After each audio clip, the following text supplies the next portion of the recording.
شام کے 5 بجے ہیں۔ السلام علیکم، یہ ریڈیو پاکستان ہے۔ تسکین ظفر سے خبریں سنیے۔ پہلے اہم خبروں کا خلاصہ۔ نگراں وزیر اعظم نے دہشت گردی کے خلاف جنگ میں پاکستان کے غیر متزلزل عزم کا اظہار کیا ہے۔ پاکستان نے بھارت کے غیر قانونی زیر قبضہ جموں کشمیر کی متنازع حیثیت کے بارے میں بھارتی سپریم کورٹ کے فیصلے کو یکسر مسترد کر دیا ہے۔ آج غزہ میں المغازی پناہ گزین کیمپ پر جاری ظالمانہ اسرائیلی فضائی حملوں میں کم از کم 23 فلسطینی شہید ہو گئے۔ اور ملائیشیا میں جونیئر ہاکی ورلڈ کپ کے کوارٹر فائنل میں کل پاکستان کا مقابلہ اسپین سے ہوگا۔ عازمین حج متوجہ ہوں، سرکاری حج اسکیم کی درخواستیں 12 دسمبر تک ملک کے 15 نامزد بینکوں میں جمع کرائی جا سکتی ہیں۔ سمندر پار پاکستانی اسپانسرشپ اسکیم کے تحت خود کو اور پاکستان میں موجود اپنے پیاروں کو اسپانسر کر سکتے ہیں۔ اسپانسرشپ اسکیم کے تحت موصول ہونے والی حج درخواستیں پہلے آئیے پہلے پائیے کی بنیاد پر وصول کی جائیں گی۔ مزید معلومات کے لیے نامزد بینک یا وزارت کی ویب سائٹ www.hajinfo.org وزٹ کریں۔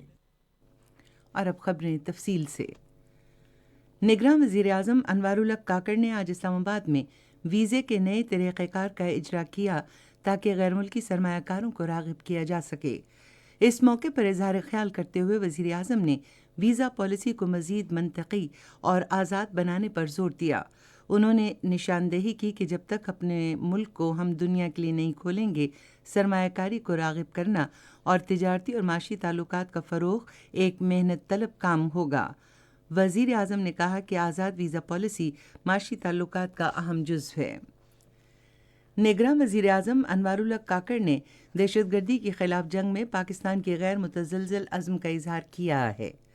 آج وزارت داخلہ اسلام آباد میں شہداء کے خاندانوں کے ساتھ نشست کے دوران انہوں نے واضح طور پر کہا کہ ہم انتشار پسندوں اور دہشت گردوں کے سامنے ہتھیار نہیں ڈالیں گے۔ انہوں نے کہا کہ اگر یہ گروپس ہتھیار ڈالنا چاہتے ہیں تو انہیں شہداء کے خاندانوں سے غیر مشروط معافی مانگ کر ایسا کرنا ہوگا۔ انہوں نے کہا کہ انتہا پسند گروپوں سے بات چیت کرنے میں ہمیں کوئی دلچسپی نہیں۔ وزیر اعظم نے کہا کہ حکومت ملک کے عوام کا تحفظ یقینی بنانے کے لیے اپنی آئینی ذمہ داری پوری کرے گی۔ انوار الحق کاکڑ نے کہا کہ قوم شہداء اور ان کے خاندانوں کی مقروض رہے گی۔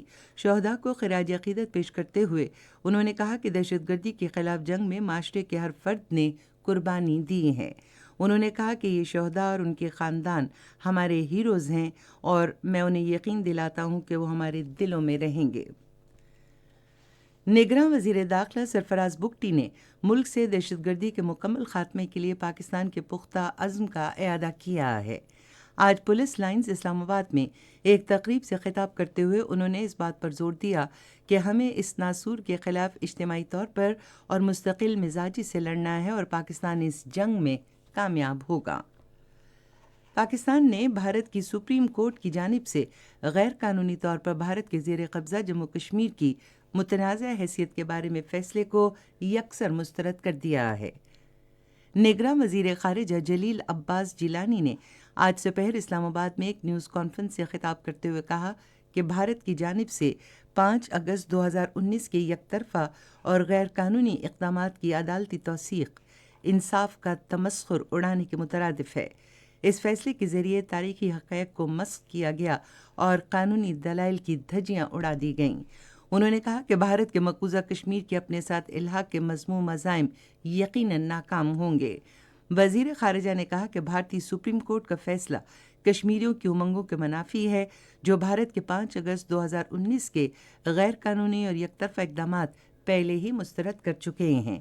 جلیل عباس جیلانی نے کہا کہ ریاستی حیثیت کی بحالی، ریاستی اسمبلی کے انتخابات کا انعقاد یا اس طرح کے دوسرے اقدامات کشمیریوں کو حق خود ارادیت دینے کا متبادل نہیں ہو سکتے۔ انہوں نے کہا کہ اس فیصلے سے عالمی برادری کی توجہ مقبوضہ علاقے میں جاری انسانی حقوق کی سنگین اور منظم خلاف ورزیوں سے نہیں ہٹائی جا سکتی۔ اطلاعات و نشریات کے نگراں وزیر مرتضیٰ سولنگی نے انتخابی عمل میں خواتین کے مؤثر کردار پر زور دیا ہے۔ آج اسلام آباد میں سیاست میں خواتین کی شرکت کے حوالے سے ایک تقریب سے خطاب کرتے ہوئے انہوں نے واضح کیا کہ خواتین ہماری آبادی کا نصف ہیں اور انہیں بااختیار بنانا ایک مقدس فریضہ ہے۔ انہوں نے کہا کہ مسلم دنیا کی پہلی خاتون وزیر اعظم پاکستان سے تھیں۔ آج غزہ میں المغازی پناہ گزین کیمپ پر جاری اسرائیلی فضائی حملوں میں کم از کم 23 فلسطینی شہید ہو گئے۔ 7 اکتوبر سے غزہ میں اسرائیلی حملوں میں شہید فلسطینیوں کی تعداد 18,000 سے زائد ہو گئی ہے۔ غزہ میں وزارت صحت نے کہا ہے کہ شمالی غزہ میں زخمیوں کی تعداد 50,000 تک پہنچ گئی ہے۔ ہاکی۔ ملائیشیا میں جاری جونیئر ہاکی ورلڈ کپ کے کوارٹر فائنل میں کل کوالالمپور میں پاکستان اور اسپین مد مقابل ہوں گے۔ یہ میچ پاکستان کے معیاری وقت کے مطابق دوپہر 3 بجے شروع ہوگا۔ اس کے ساتھ ہی اب تک کی خبریں ختم ہوئیں۔ مزید خبروں اور تجزیوں کے لیے ہماری ویب سائٹ ہے radio.gov.pk اور فیس بک کے link radio Pakistan news official پر براہ راست ویڈیو سٹریمنگ بھی آپ ملاحظہ کر سکتے ہیں۔